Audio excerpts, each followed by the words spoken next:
I guess you won't even ask me to come in. No problem. I am the soon-to-be CEO of this company. I don't need anyone's permission to enter my own office. Saying this, Judd stepped inside the office and sat on the chair right across from YN. Seeing him seated so confidently, YN immediately understood that Judd was only here to shake her confidence. She chose to ignore him completely. Noticing her indifference, Judd smirked and provoked her. Isn't it strange, YN? When you were chasing after me like a madwoman, I didn't pay you any attention. But now that I'm interested in you, you won't even spare me a glance. YN maintained a serious expression and replied coldly, This is not interest, Jun. It's greed. You never loved me, and you never will. You are just a money-hungry man, chasing after wealth and power, nothing more. Her words hit Jun like a dagger.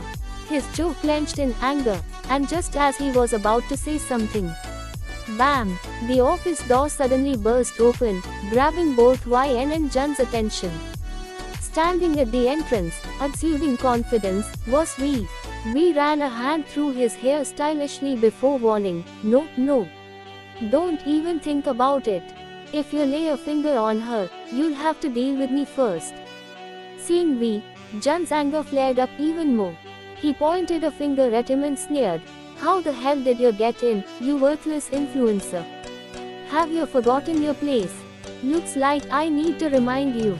But we locked eyes with him, unfazed, and said firmly, You don't have the status to know my worth, Jun Jae's son. Right now, I need to have an important conversation with Miss YN, so I am taking her with me.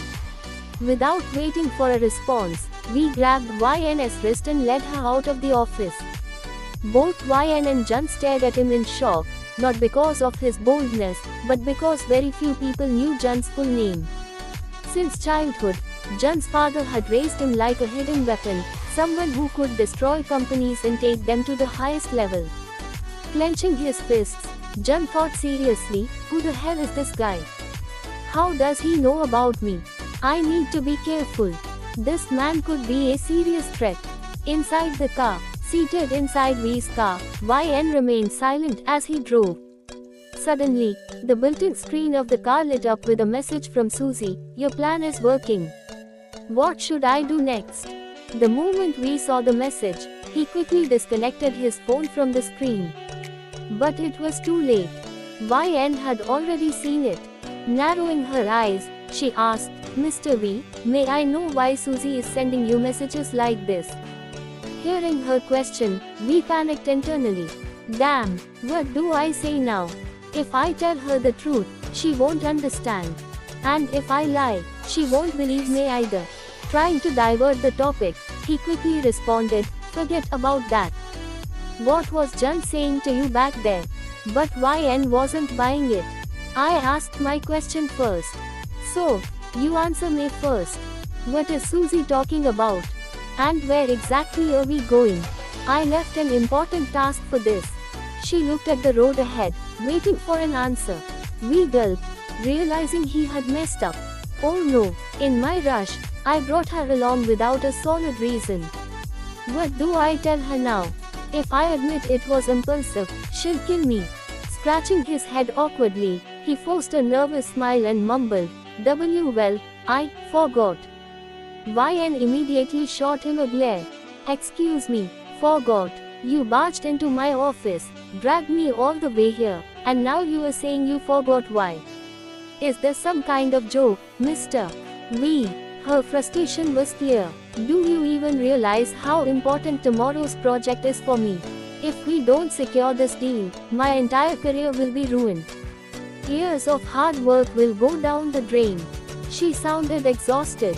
Hearing this, V's expression turned serious. If this project is that important to you, then I'll do whatever it takes to make sure you win it. His eyes burned with determination as he made a silent promise. Without another word, he turned the car around and drove YN back to her office.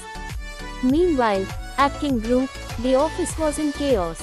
Their spies had informed them that Sky Group had placed the lowest bid for the project, barely making a 2% profit.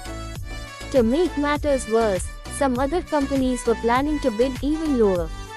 Despite the rising tension, Mr. Kim remained completely relaxed, casually watching a comedy show in his office. Just then, an anxious employee rushed in and reported, "Sir, I don't think we can win this project.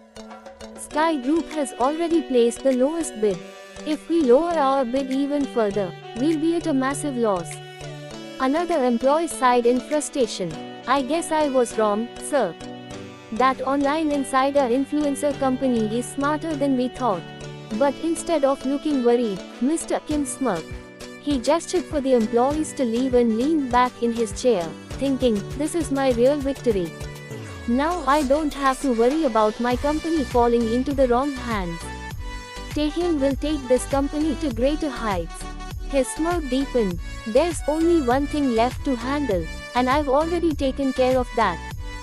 At the beach, Jungkook felt relieved that he had finally gotten rid of Suzy. But Jimin wasn't so sure. "I don't know, Jungkook, I have a bad feeling about this." Ignoring him, Jungkook shrugged and ran towards the water, ready to enjoy his day.